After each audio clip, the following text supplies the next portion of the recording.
Hello class 10th, welcome to learn with Zenith Guru.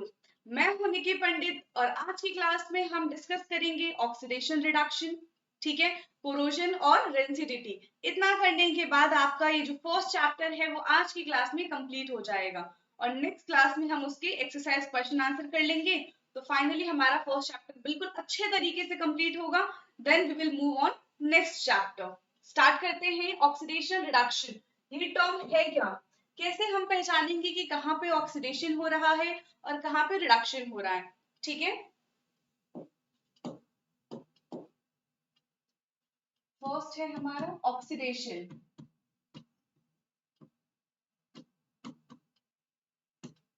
Oxidation क्या होता है, ठीक है, देखो इसमें अगर आपको कुछ पॉइंट्स पता है तो आप इजीली आइडेंटिफाई कर पाओगे कि कहाँ पे किस रिएक्शन में कौन सा ऐसा कंपाउंड है, एलिमेंट है जो कि ऑक्सीडेशन शो कर रहा है, कौन है जो रिडक्शन शो कर रहा है। सबसे पहला, ऑक्सीडेशन नाम से क्या हमें समझ आ रहा है कि यहाँ पे ऑक्सीजन का कुछ लेना देना है। ठीक है, अब ऑक्सीजन का क्या लेना देना है ये हम इसमें डिस्कस करते हैं। देखो, अगर ऑक्सीजन का गेन हो रहा है किसी भी रिएक्शन में तो वहां पे होता है ऑक्सीडेशन। हम यहाँ पे क्या लिखेंगे, गेन ऑफ ऑक्सीजन।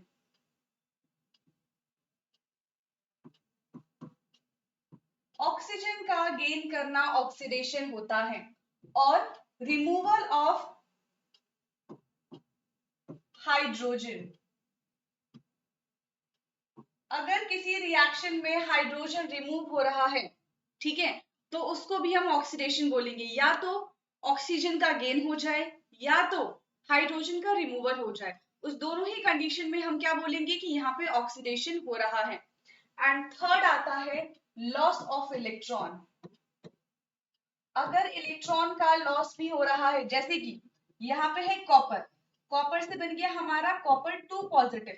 तो देखो इस पे कॉपर अभी अपने नेटिव फॉर्म में प्रेजेंट है तो कॉपर के ऊपर रहेगा जीरो चार्ज। अगर कोई भी एलिमेंट अपने नेटिव फॉर्म में प्रेजेंट होता है, अपनी ओरिजिनल स्टेट में प्रेजेंट होता है, तो उसके ऊपर चार्ज होता है जीरो। लेकिन अगर वही एलिमेंट किसी दूसरे एलिमेंट के साथ कंबाइन है तब उसके चार्ज में वेरिएशंस आ जाते हैं। तो अभी ये जो कॉपर है वो अकेला है, इसके साथ कोई दूसरा एलिमेंट नहीं है, तो इसके ऊपर चार्ज कैसा आएगा, जीरो। ठीक है, अब इसने क्या किया, दो इलेक्ट्रॉन को रिड्यूस कर दिया, दो इलेक्ट्रॉन निकाल दिए। अभी क्या बन गया, 2 पॉजिटिव बन गया। तो यानी कि यहाँ पे क्या हुआ है, यहाँ पे हुआ है ऑक्सीडेशन, रिमूवल, यानी कि दो इलेक्ट्रॉन का यहाँ पे लॉस हो गया। सो लॉस ऑफ इलेक्ट्रॉन और removal of electron is also known as oxidation. तो ये तीन कंडीशन आपको पता होनी चाहिए ऑक्सीडेशन के लिए। ठीक है, जैसे कि Cu plus O2 will give Cu copper oxide. Balance कर ले सबसे पहले इसको, यहाँ पे 2 आएगा और यहाँ पे 2 आएगा।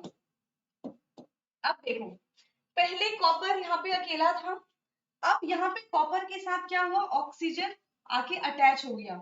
यहाँ पे क्या हुआ है, गेन ऑफ ऑक्सीजन। तो गेन ऑफ ऑक्सीजन हुआ है, यानी कि यहाँ पे कॉपर का ऑक्सीडेशन हो गया, कॉपर ने ऑक्सीजन को एक्सेप्ट कर लिया है। तो ये एक एग्जांपल है ऑक्सीडेशन का।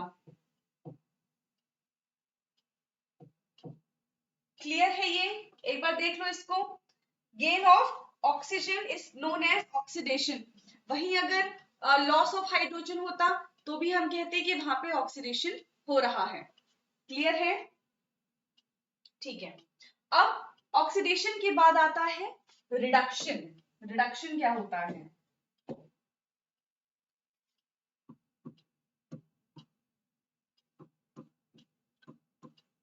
तो देखो अभी जो जो हमने ऑक्सीडेशन के बारे में पढ़ा, ठीक है, उसमें उसका जस्ट ऑपोजिट कर दो तो वो रिडक्शन हो जाएगा।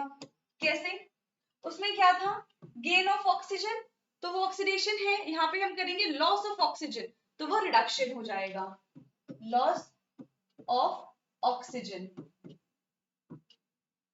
ये हो गया रिडक्शन। दूसरा क्या था, वहां पे था लॉस ऑफ हाइड्रोजन, तो यहाँ पे इसका ऑपोजिट हो जाएगा, gain of hydrogen is known as reduction. यहाँ पे है हमारा gain of hydrogen. And third term वहां पे क्या था, loss of electron is known as oxidation. ठीक है, अगर कहीं पे भी लॉस ऑफ इलेक्ट्रॉन हो रहा है तो वहां पे हम बोलेंगे ऑक्सीडेशन हो रहा है। यहाँ पे अगर गेन ऑफ इलेक्ट्रॉन्स है तब हम बोलेंगे रिडक्शन हो रहा है। तो क्या होगा यहाँ पे, गेन ऑफ इलेक्ट्रॉन। जैसे क्या हो जाएगा, वही मैंने अगर यहाँ पे कॉपर 2 पॉजिटिव लिया है, इसने क्या किया, 2 इलेक्ट्रॉन गेन करके कॉपर बना लिया, तो अब यहाँ पे इस पे चार्ज 0 हो गया। 2 इलेक्ट्रॉन गेन किए तो दोनों पॉजिटिव चार्ज चले जाएंगे यहाँ से। अब देखो यहाँ पे क्या हो रहा है, 2 पॉजिटिव था, गेन करके ये 0 पे आ गया, तो यहाँ पे क्या हो रहा है, इसने इलेक्ट्रॉन को एक्सेप्ट कर लिया। इलेक्ट्रॉन एक्सेप्ट करने से क्या हो जाएगा, कॉपर का रिडक्शन हो गया, तो यहाँ पे आ जाएगा हमारा रिडक्शन। ये देखो, ये क्लियर है कि नहीं है। इसी पे हम एक और एग्जाम्पल ले लेते हैं। एग्जाम्पल क्या हो जाएगा, जैसे कि CuO प्लस H2, ठीक है, CuO plus H2 give copper plus H2O, ये बनेगा। ठीक है, अब देखो यहाँ पे हम कैसे पता करेंगे कि कहाँ पे रिडक्शन हो रहा है। पहले कॉपर के साथ ऑक्सीजन था, लेकिन राइट हैंड साइड जाते ही कॉपर में से ऑक्सीजन निकल गया, तो यहाँ पे क्या हो रहा है, यहाँ पे इसका हो गया है रिडक्शन, यानी कि यहाँ पे लॉस ऑफ ऑक्सीजन हुआ है। अब देखो इसमें एक और चीज देखने के लिए मिल रही है, वो क्या है कि हाइड्रोजन पहले अकेला था और अब हाइड्रोजन के साथ आ गया है ऑक्सीजन। ठीक है, तो यहाँ पे क्या हो रहा है, यहाँ पे हमारा ऑक्सीडेशन भी हो रहा है।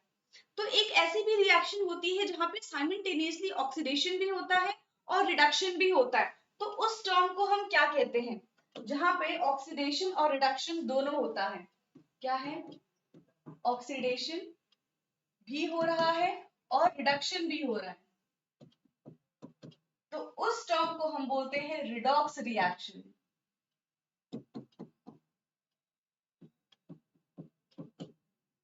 उस टर्म को हम क्या बोलेंगे, रिडॉक्स रिएक्शन। देखो रिडॉक्स से ही ऑक्सीडेशन और रिडक्शन आया है। कैसे, ये जो RED रेड है, रेड का मतलब यहाँ पे क्या है, रिडक्शन, और ये जो ऑक्स है इसका मतलब है ऑक्सीडेशन। तो ये जो रिडक्शन और ऑक्सीडेशन टर्म है ये रिडॉक्स के अंदर से आया है। अगर कोई एक ऐसी रिएक्शन है जहां पे ऑक्सीडेशन भी हो रहा है, साइमल्टेनियसली रिडक्शन भी हो रहा है, तो उस पूरे इक्वेशन को, उस पूरे रिएक्शन को हम बोलेंगे कि ये एक रिडॉक्स रिएक्शन है। क्लियर है इतना, देखो आप इसको। ठीक है, जो हमारी पहली वाली रिएक्शन थी ये वाली, तो ये किसका एग्जाम्पल है,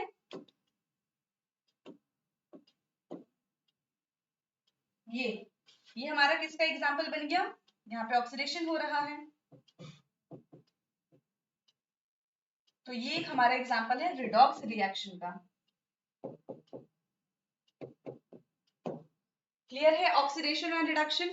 ऑक्सीडेशन में क्या था कि ऑक्सीजन का गेन हो रहा है, लॉस ऑफ हाइड्रोजन है, एंड उसमें क्या था, हमारा गेन ऑफ, उसमें हमारा क्या था, और कि हम इलेक्ट्रॉन को गेन कर रहे हैं। ठीक है, इलेक्ट्रॉन गेन था, ये गेन ऑफ इलेक्ट्रॉन तो हमारा रिडक्शन है, उसमें था हमारा लॉस ऑफ इलेक्ट्रॉन। ठीक है, तो ये हमारा ऑक्सीडेशन हो गया। रिडक्शन क्या था कि उसमें हमारा क्या हो रहा है, गेन ऑफ हाइड्रोजन है, लॉस ऑफ ऑक्सीजन है। ठीक है, तो वो हमारा क्या हो जाएगा, रिडक्शन हो जाएगा। अब इसी से रिलेटेड एक टर्म आता है oxidising agent and reducing agent. अब ये क्या है, oxidising agent and reducing agent क्या है,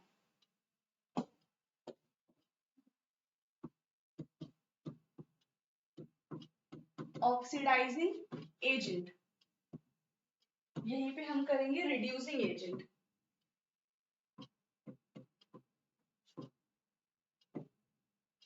तो देखो जहां पे एजेंट वर्ड यूज किया जाता है, तो एजेंट क्या करता है, वो खुद के लिए काम नहीं करता, वो दूसरों के लिए काम करता है। ठीक है, तो यहाँ पे अगर लिखा हुआ है ऑक्सीडाइजिंग एजेंट, तो मतलब ये जो टर्म है ये क्या कर रहा है, खुद का रिडक्शन करके दूसरों को ऑक्सीडाइज कर रहा है। ऑक्सीडाइजिंग एजेंट का मतलब है जो दूसरों को ऑक्सीडाइज करे। रिड्यूसिंग एजेंट का मतलब है जो दूसरों को रिड्यूस करे। जब वो दूसरों को रिड्यूस या फिर ऑक्सीडाइज करेंगे तो वो खुद का अपने साथ ऑपोजिट करेंगे। जैसे कि ऑक्सीडाइजिंग एजेंट का मतलब है it oxidise others and reduce itself। ठीक है, क्योंकि ये एजेंट है तो एजेंट दूसरों के लिए काम करेंगे। ऑक्सीडाइजिंग एजेंट जो दूसरों को ऑक्सीडाइज करके खुद का रिडक्शन कर लेता है उसको हम कहते हैं ऑक्सीडाइजिंग एजेंट। तो उसने खुद का रिडक्शन किया तो यहाँ पे सारी प्रॉपर्टी किसकी आएगी, रिडक्शन वाले की आएगी। अगर ऑक्सीडाइजिंग एजेंट के बारे में पूछा जाता है तो हम रिडक्शन की सारी प्रॉपर्टी यहाँ पे मेंशन करेंगे। अब रिडक्शन की कौन कौन सी प्रॉपर्टी थी, तो यहाँ पे पहले क्या आएगा, लॉस ऑफ ऑक्सीजन, ठीक है। दूसरा क्या था, गेन ऑफ हाइड्रोजन, और तीसरा क्या था, गेन ऑफ इलेक्ट्रॉन। तो ये तीनों ही हमारे क्या हो गए, ये प्रूफ कर रहा है कि वो एक ऑक्सीडाइजिंग एजेंट है क्योंकि उसने खुद का रिडक्शन किया है। सेम रिड्यूसिंग एजेंट की अगर हम बात करें तो रिड्यूसिंग एजेंट क्या हो जाएगा, इट इसमें क्या है, it reduce others and oxidize itself।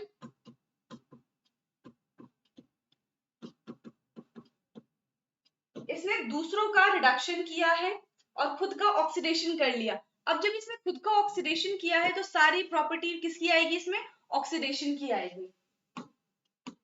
कौन कौन सी प्रॉपर्टी है ऑक्सीडेशन की, इसमें क्या है, गेन ऑफ ऑक्सीजन, दूसरा क्या है, लॉस ऑफ हाइड्रोजन, और तीसरा है यहाँ पे लॉस ऑफ इलेक्ट्रॉन। ये तीनों प्रॉपर्टी शो करेंगे तो ये कैसे एजेंट बन जाएंगे, रिड्यूसिंग एजेंट। अब इसका एग्जाम्पल, तो आपके बुक में ऑक्सीडाइजिंग एजेंट का एग्जाम्पल दिया हुआ है, एक है K2Cr2O7 एंड KMnO4। ये एग्जाम्पल बहुत ज्यादा इंपॉर्टेंट है, ठीक है, पेपर में पूछा जाता है। Example K2Cr2O7 and KMnO4, potassium dichromate K2Cr2O7 and potassium permanganate KMnO4। ये दोनों ही एग्जाम्पल बहुत इंपॉर्टेंट है और ये बहुत ही अच्छे ऑक्सीडाइजिंग एजेंट है, ठीक है। वहीं अगर रिड्यूसिंग एजेंट की बात करें तो इसका एग्जाम्पल है LiAlH4, लिथियम एल्यूमिनियम हाइड्राइड। ये एक बहुत ही अच्छा रिड्यूसिंग एजेंट है, ठीक है। तो एग्जाम्पल आपको पता होना चाहिए, यहाँ पे मैंने बता दिया है कि कौन सा रिड्यूसिंग एजेंट है और कौन सा ऑक्सीडाइजिंग एजेंट है। देख लो इसको एक बार, ठीक है, क्लियर है। अब इसके बाद है हमारा next topic, effects of oxidation in our everyday life. Oxidation का क्या इफेक्ट है, ठीक है। ऑक्सीडेशन करता क्या है, अभी आपको पता चल गया कि कैसे रिएक्शंस होगी, यहाँ पे क्या चेंजेस आएंगे कि हम बता सकते हैं कि वहां पे ऑक्सीडेशन हुआ है, ठीक है। यानी कि वहां पे ऑक्सीजन का अटैक होगा तो हम बोलेंगे ऑक्सीडेशन हुआ है। ये हम अपनी एवरीडे लाइफ में कहाँ देखते हैं, जो जितने भी मेटल्स हैं, ठीक है, उनमें जो कोरोजन होता है वो किसकी वजह से होता है, वो होता है ऑक्सीडेशन की वजह से। वहां पे ऑक्सीजन का अटैक हो जाता है जिसकी वजह से जो मेटल्स है वो डिटोरिएट होना स्टार्ट हो जाते हैं, ठीक है, वो खराब होना स्टार्ट हो जाते हैं। जैसे कि ये था हमारा oxidation in our everyday life.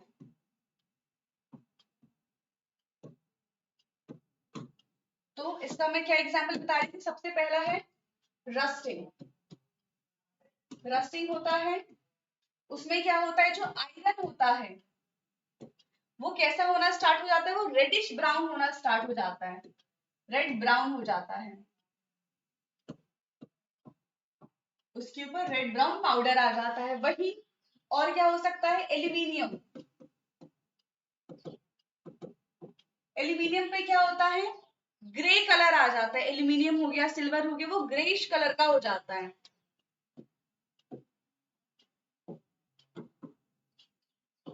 Grey colour का हो जाता है, वो खराब होने लग जाता है। क्यों? क्योंकि उसके ऊपर ऑक्सीजन का अटैक हो जाता है। और क्या हो सकता है? सिल्वर है, सिल्वर भी कैसा हो जाता है? ग्रे हो जाता है। और क्या हो सकता है? कॉपर,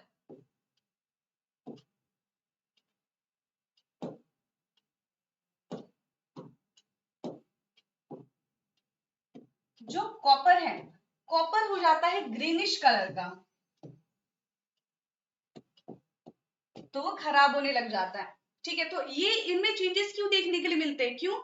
क्योंकि यहाँ पे ऑक्सीजन का अटैक होता है और ये सारी चीजें जो है वो धीरे धीरे खराब होने लग जाती है ऑक्सीडेशन होने की वजह से। एक बार देखो इसको, ठीक है। तो यहाँ पे हम कोरोजन की डेफिनेशन लिख सकते हैं कि कोरोजन क्या होता है।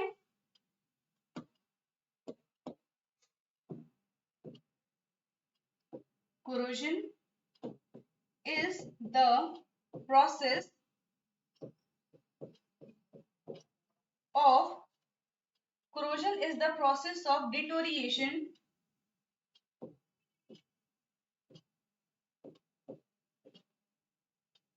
or destroyed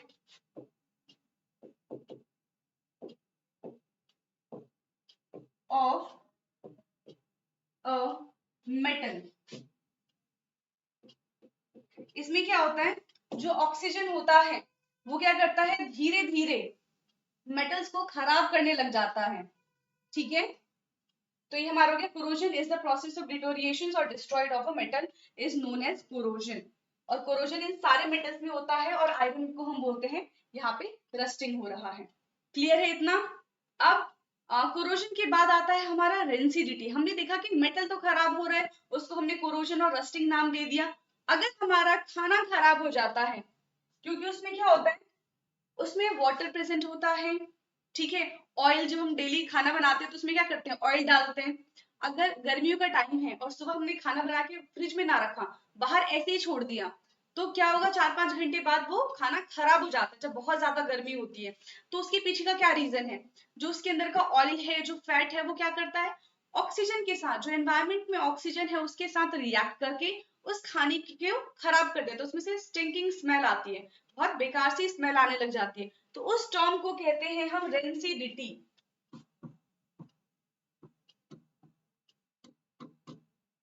रेंसिडिटी, रेंसिडिटी में क्या होता है कि जो फूड है वो ऑक्सीजन के साथ रिएक्ट करके स्टिंकिंग स्मेल देता है। ठीक है, इसकी डेफिनेशन लिख लेते हैं। इसमें क्या हो जाएगा हमारा, when fats and oil react with oxygen, जब फैट एंड ऑयल ऑक्सीजन के साथ रिएक्ट करेगा, दे बिकम रेंसिड। वो क्या होने लग जाएंगे, खराब होने लग जाएंगे। एंड और क्या होगा, उसकी जो स्मेल है वो भी बहुत अजीब सी हो जाएगी। And they become rancid and there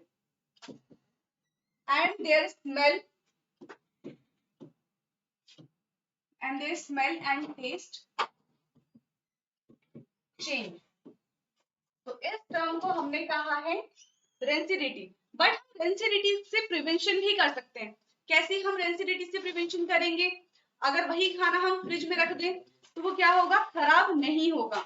ठीक है, और क्या हो सकता है, जैसे कि अगर हम मार्केट से चिप्स लेकर आते हैं, ठीक है, एक बार हमने चिप्स का पैकेट खोल दिया, उसके बाद क्या हो जाएंगे, वो खराब होने लग जाते हैं, वो सिल जाते हैं। क्यों? क्योंकि उसके अंदर ऑक्सीजन का अटैक हो जाता है और वो क्या करते हैं, उनको खराब कर देते हैं। तो उसके अंदर हम क्या करते हैं, नाइट्रोजन गैस डाल देते हैं। ठीक है, जो चिप्स का पैकेट होता है उसके अंदर नाइट्रोजन गैस भरा होता है, उससे क्या करते हैं, उसको हेल्प करते हैं ऑक्सीडेशन से बचाने के लिए। ठीक है, रेंसिडिटी से बचाने के लिए। तो हम क्या कर सकते हैं, एंटीऑक्सीडेंट यूज कर सकते हैं to prevent from rancidity we use to prevent from rancidity, we use antioxidants. Antioxidants क्या होते हैं जो इसके प्रिवेंशन में काम आते हैं। कौन कौन से प्रिवेंशन हो सकते हैं पहले तो ये देख लो। रेंसिडिटी यहाँ पे क्लियर है। इसके बाद हम देखेंगे प्रिवेंशन, कैसे हम बचा सकते हैं। सबसे पहला क्या हो सकता है बताओ। नॉर्मली हम अपने घर में क्या करते हैं, खाने को बचाने के लिए उनको स्टोर कर देते हैं। स्टोर फूड इन फ्रिज, पहला तो हम ये कर सकते हैं। दूसरा क्या कर सकते हैं, वही एंटीऑक्सीडेंट्स हम यूज कर सकते हैं। जैसे कि जब अचार बनाते हैं, ठीक है, तो अचार जो होता है वो लंबे टाइम तक 3 से 5 साल तक वो रह जाता है अचार, तो इतना जल्दी खराब क्यों नहीं हो पाता, लंबे टाइम तक कैसे सरवाइव करता है। तो उसके अंदर हम एंटीऑक्सीडेंट चीजें डालते हैं, जैसे विनेगर वगैरह डालते हैं, तो वो लंबे टाइम तक रहता है। तो हम और क्या कर सकते हैं, एंटीऑक्सीडेंट्स हम यूज कर सकते हैं। ठीक है, और तीसरा हम और क्या यूज कर सकते हैं कि जो चिप्स के पैकेट्स होते हैं उसमें हम नाइट्रोजन गैस फिल कर सकते हैं। ठीक है,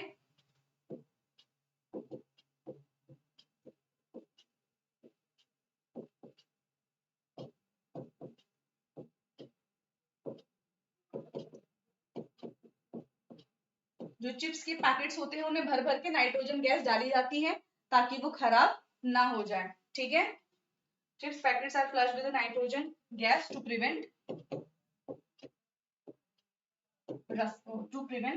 रेंसिडिटी।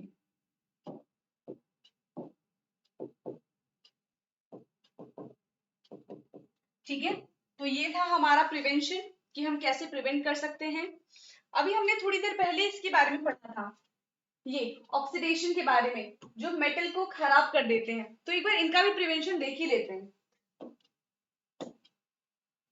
हम मेटल्स को कैसे प्रिवेंट कर सकते हैं, उन पे रस्टिंग लगने से, उनका कोरोजन होने से, तो वो देख लेते हैं हम।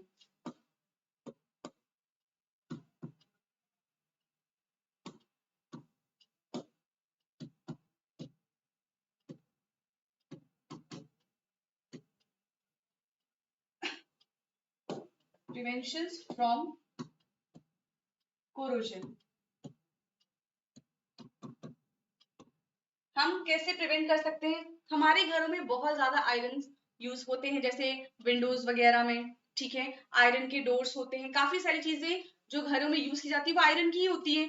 ठीक है, तो ऐसा नहीं होता, ऐसा होता है कि अगर हमने उसपे पेंट नहीं कराया काफी लंबे टाइम तक, तो वो धीरे धीरे खराब होने लग जाती है ना। तभी हम क्या करते हैं, साल 2 साल में उसमें ऑयलिंग कराते रहते हैं, पेंट कराते रहते हैं।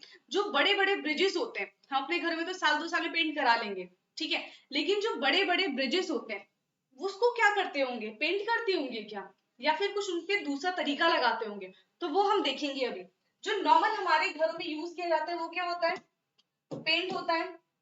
प्रिवेंशन कैसे कर सकते हैं, हम पेंट कर सकते हैं, और क्या कर सकते हैं, हम ऑयलिंग कर सकते हैं, ठीक है, उस पे ग्रीस लगा देते हैं। तो ये तो हमारा नॉर्मल घरों का है। लेकिन जो ब्रिजेस वगैरह होते हैं उसमें हम कैसे करेंगे, हर साल 2 साल में हम पेंट करते रहेंगे, ठीक है, तो ये एक अच्छा मेथड नहीं है। और कौन सा मेथड हो सकता है कि जिससे हम आयरन को बचा सकते हैं, तो मेथड है, बहुत अच्छा मेथड है वो, गैल्वेनाइजेशन मेथड। ठीक है, हम क्या करते हैं, आयरन के ऊपर, जैसे कि ये आयरन है, हम इसके ऊपर क्या करते हैं, जिंक की कोटिंग लगा देते हैं। ये आयरन है, मैंने इसके ऊपर जिंक की एक कोटिंग लगा दी। ठीक है, ये अंदर वाला आयरन था और ये बाहर वाला जिंक है। जब हम आयरन पे जिंक की कोटिंग करते हैं, मेटल पे जिंक की कोटिंग करते हैं, तो क्या होता है, इस टर्म को हम बोलते हैं गैल्वेनाइजेशन। ठीक है, हमने इसको गैल्वेनाइज कर दिया, अब ये प्रोटेक्ट हो गया। अब इसके पीछे का क्या रीजन है कि हमने जिंक की ही वो कोटिंग की है, किसी दूसरे मेटल की क्यों नहीं की। तो इसके पीछे का रीजन क्या है, जब आपने रिएक्टिविटी सीरीज देखी थी, तो रिएक्टिविटी सीरीज में क्या होता है, जिंक ऊपर आता है और जिंक के नीचे आता है आयरन। तो अब मुझे आप बताओ कि कौन ज्यादा रिएक्टिव है, जिंक ज्यादा रिएक्टिव है कि आयरन ज्यादा रिएक्टिव है। तो देखो यहाँ पे जो जिंक है वो ज्यादा रिएक्टिव है, ठीक है, एज कंपेयर टू आयरन। तो होगा क्या, जब हम आयरन पे जिंक की कोटिंग करेंगे तो ऑक्सीजन जो है वो पहले आयरन को खराब करने की बजाय ऑक्सीजन को खत्म करेगा, वो सॉरी जिंक को खत्म करेगा। ठीक है, जो ऑक्सीजन है वो आयरन की बजाय किसको पहले खत्म करने की कोशिश करेगा, जिंक को खत्म करने की कोशिश करेगा। तो इससे क्या होगा, जो आयरन है वो प्रोटेक्ट हो जाएगा और जो जिंक है वो जब तक खत्म होगा, ठीक है, अगर यहाँ से जिंक की थोड़ी सी भी लेयर हट जाती है तो भी वो आयरन को खराब होने नहीं देता, वो इतना स्ट्रॉन्ग वो है, इसको प्रोटेक्ट करके रखता है। क्योंकि अगर थोड़ा सा भी जिंक बचा होगा तो वो सबसे पहले ऑक्सीजन के साथ रिएक्ट करके खुद को खत्म करेगा, उसके बाद ही वो आयरन पे आ सकता है ऑक्सीजन। ठीक है, तो ये बहुत ही अच्छा मेथड है, क्या, मेटल्स को प्रिवेंट करने के लिए हम मेटल्स को बचा सकते हैं। ठीक है, कौन सा है,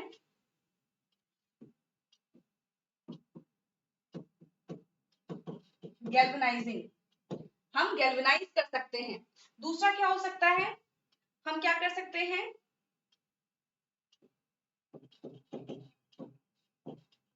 हम टिन की कोटिंग कर सकते हैं। अब टिन क्या है, टिन की कोटिंग क्यों करेंगे हम, तो देखो आयरन के बाद आता है टिन, तो इन दोनों में से आप मुझे बताओ कौन ज्यादा रिएक्टिव है, आयरन ज्यादा रिएक्टिव है। अगर मैंने एक आयरन लिया और इसके ऊपर मैंने टिन की कोटिंग कर दी है,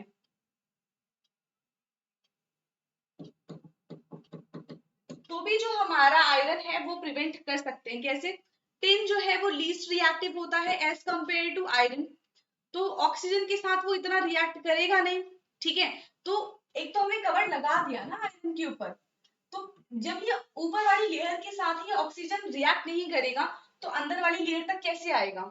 ठीक है, ये तो बहुत कम रिएक्टिव होता है, तो ऑक्सीजन के साथ भी कम रिएक्शन करेगा, तो इससे हमारा आयरन बचा रहेगा। बट इसमें एक क्या बात होती है कि अगर कहीं से भी टिन हट जाता है, अगर मान लो यहां से टिन हट गया, तो जो ऑक्सीजन है वो अब टिन को खत्म करने की बजाय डायरेक्टली आयरन पे अटैक कर देगा, तो यहाँ पे क्या होता है, रस्टिंग होने के चांसेस ज्यादा होते हैं। इसीलिए जो गैल्वेनाइजेशन वाला मेथड है, जो जिंक की कोटिंग वाला मेथड है, वो सबसे बेस्ट मेथड होता है। ठीक है, तो ऐसे हम आयरन्स को, मेटल्स को प्रिवेंट कर सकते हैं। ठीक है, ऑयलिंग कर सकते हैं, ग्रीस कर सकते हैं, पेंट कर सकते हैं, गैल्वेनाइजेशन कर सकते हैं और टिन की कोटिंग भी कर सकते हैं। तो यहाँ पे हमारा चैप्टर खत्म हो चुका है। ठीक है, एक बार हम एनसीईआरटी बुक से देख लेते हैं इसमें क्या क्या है। ऑक्सीडेशन एंड रिडक्शन, देखो ये हमने किया था अभी एग्जांपल ऑक्सीडेशन एंड रिडक्शन का। इसमें क्या कह रहे हैं, the surface of the copper powder become coated with black copper second oxide, why has this black substance formed? This is because the oxygen is added to the copper and copper oxide is formed. Copper के साथ oxygen ने react किया, ठीक है, तो वो copper oxide बन गया और ऑक्सीजन का अटैचमेंट होने की वजह से उसके जो कलर है उसमें चेंजेस आ गए। क्लियर है, तो यहाँ पे क्या हो रहा है, पहले कॉपर था, कॉपर के साथ ऑक्सीजन ने रिएक्ट किया और कॉपर ऑक्साइड बना लिया। ये किसका एग्जाम्पल है, गेन ऑफ ऑक्सीजन, ऑक्सीडेशन। यही वाला एग्जाम्पल तो अभी हमने किया है। दूसरा क्या है, if hydrogen gas is pass over this heated material CuO, the black coating on the surface turns brown as the reverse reaction takes place and the copper is obtained. अब इस कॉपर ऑक्साइड का reaction वापस से hydrogen के साथ कराया है और यहाँ पे क्या हुआ, जिसकी वजह से वो कोटिंग आ रही थी, जिसकी वजह से कलर चेंज हो रहा था, वही हमने वहां से निकाल दिया, तो वापस से जो कॉपर का ओरिजिनल कलर था वो हमें मिल जाएगा। तो यहाँ पे ओरिजिनल कॉपर मिल गया और साथ ही साथ वाटर निकल गया यहाँ से। If the substance gain oxygen during a reaction, it's said to be oxidized. अगर ऑक्सीजन का गेन हो रहा है तो उसको हम ऑक्सीडेशन बोलेंगे। If the substance lose oxygen during the reaction, this is said to be a reduction. उसका just opposite. During this reaction, copper oxide is losing oxygen and being reduced. The hydrogen is gaining oxygen and being oxidized. यहाँ पे है copper oxide ने oxygen का loss किया है, ठीक है, तो यहाँ पे हो गया रिडक्शन। वही हाइड्रोजन ने ऑक्सीजन का गेन किया है तो वो हो गया ऑक्सीडेशन।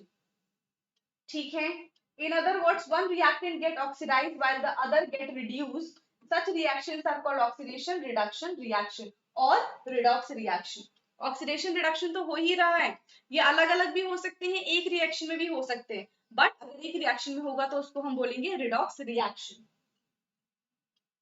ये एग्जाम्पल है रिडॉक्स रिएक्शन का, इसमें दोनों चीजें हो रही हैं। बाकी दूसरे एग्जाम्पल्स क्या है, जिंक ऑक्साइड प्लस कार्बन, पहले जिंक के पास ऑक्सीजन था, अब यहाँ से ऑक्सीजन रिमूव हो गया, तो ये क्या बन गया हमारा, ये रिडक्शन हुआ है यहाँ पे, ठीक है।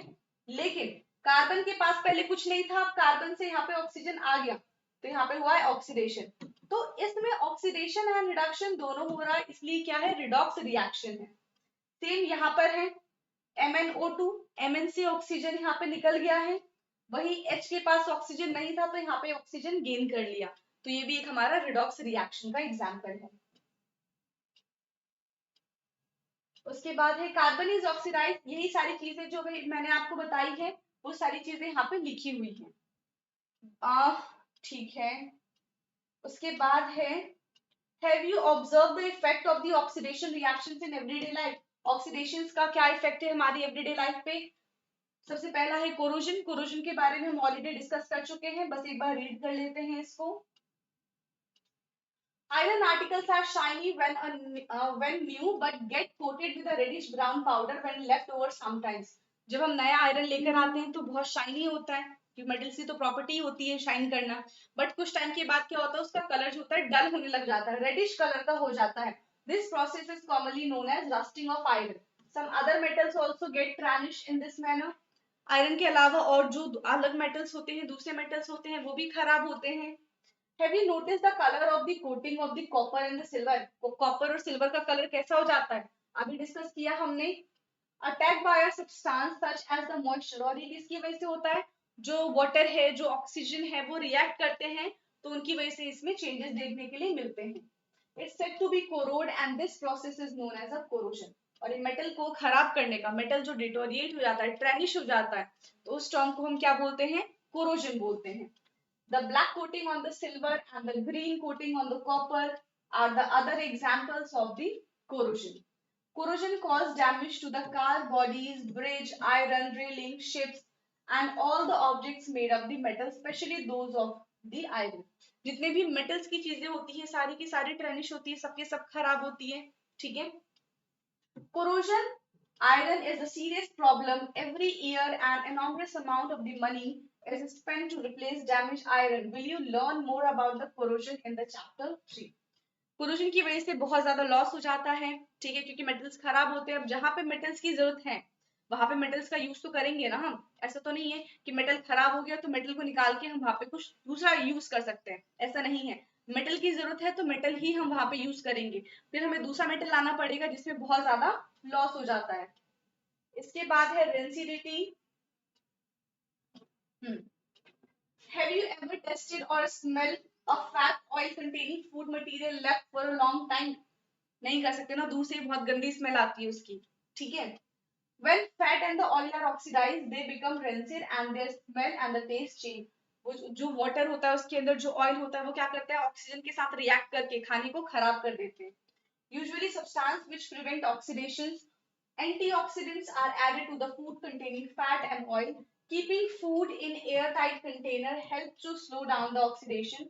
Do you know that chips manufacturer usually flush bag of the chips with a gas such as the nitrogens to prevent the chips from getting oxidized?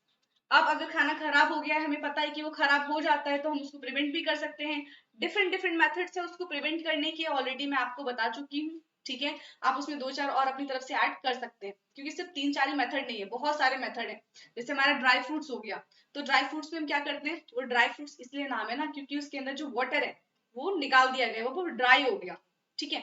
तो अगर किसी भी सब्सटेंस में से कोई भी खाना है उसमें से हम वाटर हटा देंगे तो वो रिएक्ट ही नहीं करेगा, फिर वो लंबे टाइम तक रहेगा। जैसे ड्राई फ्रूट्स होते हैं वो काफी लंबे टाइम तक एज इट इज रहते हैं, इतनी इजीली खराब नहीं होते, तो वहां पे पानी नहीं है इस वजह से वो लंबे टाइम तक सर्वाइव कर पाते हैं, तो ये भी एक मेथड है। क्लियर है। अब चैप्टर हमने पूरी रीडिंग कर ली है एनसीईआरटी की, सारी चीजें समझ ली है, चैप्टर यहाँ पे खत्म हो चुका है हमारा। ये इंडेक्स क्वेश्चन बचे हुए हैं एंड फिर उसके बाद हमारा एक्सरसाइज क्वेश्चन बचा है जो कि हम नेक्स्ट क्लास में करेंगे, ठीक है। तो आज के लिए इतना ही था, एक बार दोबारा से पढ़ लेना, ठीक है। और अगर इसके ऊपर का पहले का नहीं देखा है तो वो जाके देख लेना, ताकि और अच्छे से आपको क्लियर हो जाए। फिर मिलते हैं नेक्स्ट क्लास में। Okay, thank you.